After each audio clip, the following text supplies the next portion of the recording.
My name is Braden Roy, and I'm the co founder of Ferryman Collective, as well as the narrative designer, producer, performer, and technical advisor for The Severance Theory Welcome to Respite. But let me back up a little bit and give some background on how this all came together. First off, it's important to note that I am based in a rural area of South Dakota. That's where I'm at this very moment, in fact. And in the late winter of 2020, I made the decision to move to a slightly less rural place in South Dakota with the hope of meeting some new people, being able to experience things that had previously just kind of been out of reach. And what do you know? Bam, pandemic.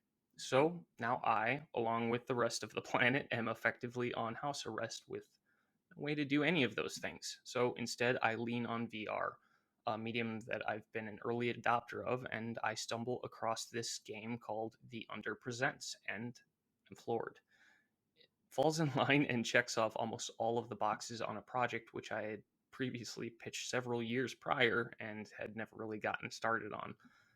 Basically, an experience that is run by live actors in real time, playing the NPCs, controlling the environment, and the players are there with them, interacting with them, but presented a different point of view, a different reality of sorts.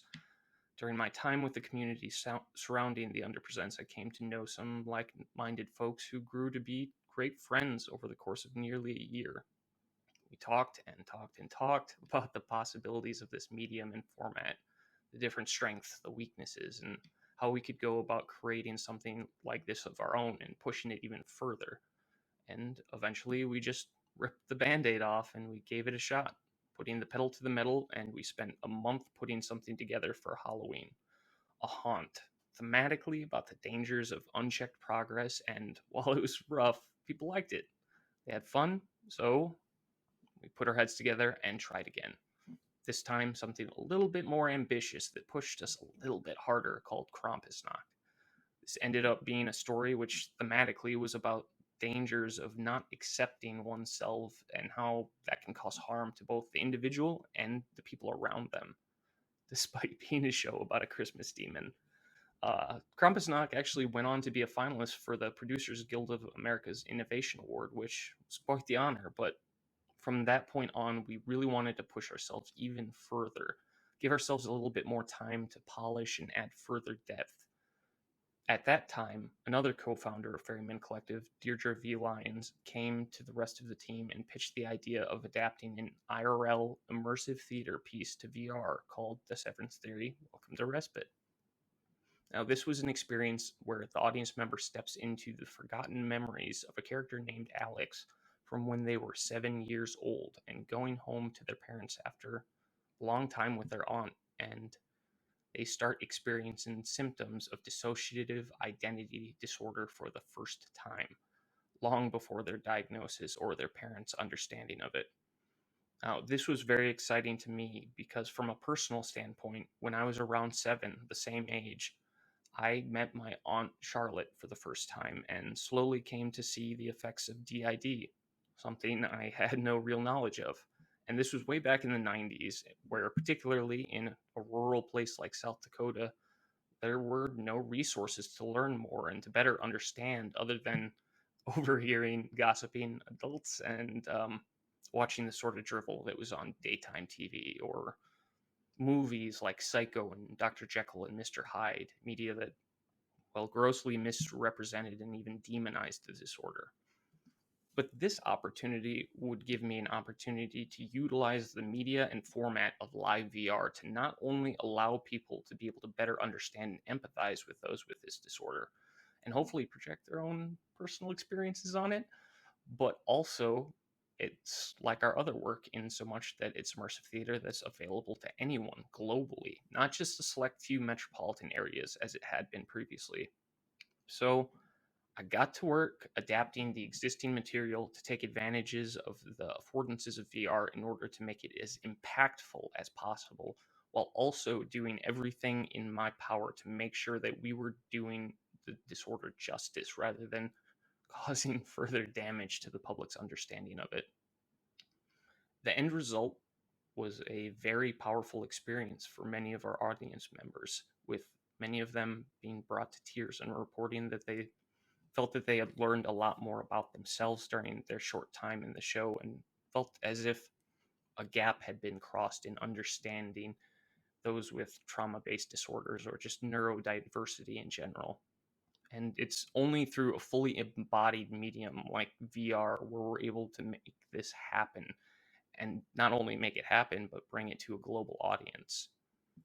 Now, there's a phenomenon which some of you may be aware of that's called the Proteus effect, where if you put a player in an avatar which is different from their identity in the real world, be it gender identity, skin tone, age, any number of things, there's a notable effect in how they act and how they react to things, intuitively putting themselves in the shoes of someone else, acting things from an entirely different perspective than their own. Now, VR is commonly referred to as an empathy machine, which is true as often as it's not. I mean, chopping blocks in half with a lightsaber isn't exactly empathy, despite how fun it might be, but allowing an audience to literally step into the shoes of someone else, we're able to open their mind to a new perspective in ways that are deeper and more impactful than ever before. We're now living in a world which has grown much smaller with an increased reliance and acceptance of remote work, allowing teams like Ferryman Collective to be completely decentralized around the world, where VR is finally approaching accessibility to the average person, and where experiences which were formerly locked to a very small selection of places to now reach homes around the world, but heightened to a new level in the process. For those of us working in the XR field, now is the time to take the opportunity and responsibility of using these new tools to heighten people's understanding of each other to levels which we're frankly just scratching the surface on.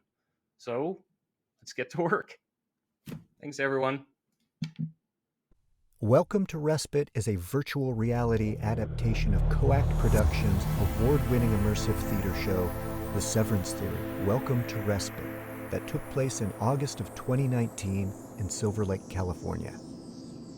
Live theater is ultimately a social experience. Our audiences gather in our unconventional lobby space, and they are greeted by an adorable little teddy bear played by an actor who entertains the audience as they gather, as well as shifting them into the right mindset to experience the show. As the IRL play was built for one audience per show, we were able to add 9 audience members to the VR version. Our premium ticket holder plays our hero Alex, who's an adult taken back to a forgotten childhood memory, to the day when they first started having symptoms of dissociative identity disorder. And the other 9 participants play the alternate parts of Alex's personality. During the show, Alex interacts with their parents during a family dance party, helps with the cooking, and experiences the world through the eyes of childhood wonder. Our alters are on their own track, watching Alex's interaction with their parents, seeing glowing orbs that inform them of memories Alex has forgotten, and even moments of interaction where they get to try and help Alex to protect them from the shadow. At the end of the show, they once again gather together in our credits world, which doubles as a lobby foyer and a place to talk about their experience after they have seen it.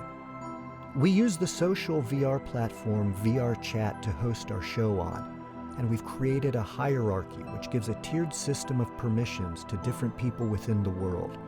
Our actors have all the permissions and see everything. Alex has permission to pick up certain items, but not see the glowing memory orbs placed around the house. Yet our alters can see the orbs, as well as interact with items that show up only for them. Bringing an in-real-world theater piece into virtual reality gives us some exciting affordances. For example, we can take them to the attic and turn on the starlight projector so that it lights up the room as it did in the real-life version. But in VR, we can take it a step further and allow those walls to fall away, leaving Alex floating in space with their dad, sharing a personal moment of connection. Then when Mom calls up from downstairs, Michael? Alex? Are you still in the attic? the walls snap back into place and they are once again in the attic. While it is a scripted show, the actors playing the parents react in real time to Alex. What Alex says, how they answer a question, and what they are doing in the world. And no show is the same, as every Alex is different. And it is that which makes every showing of Welcome to Respite unique and special.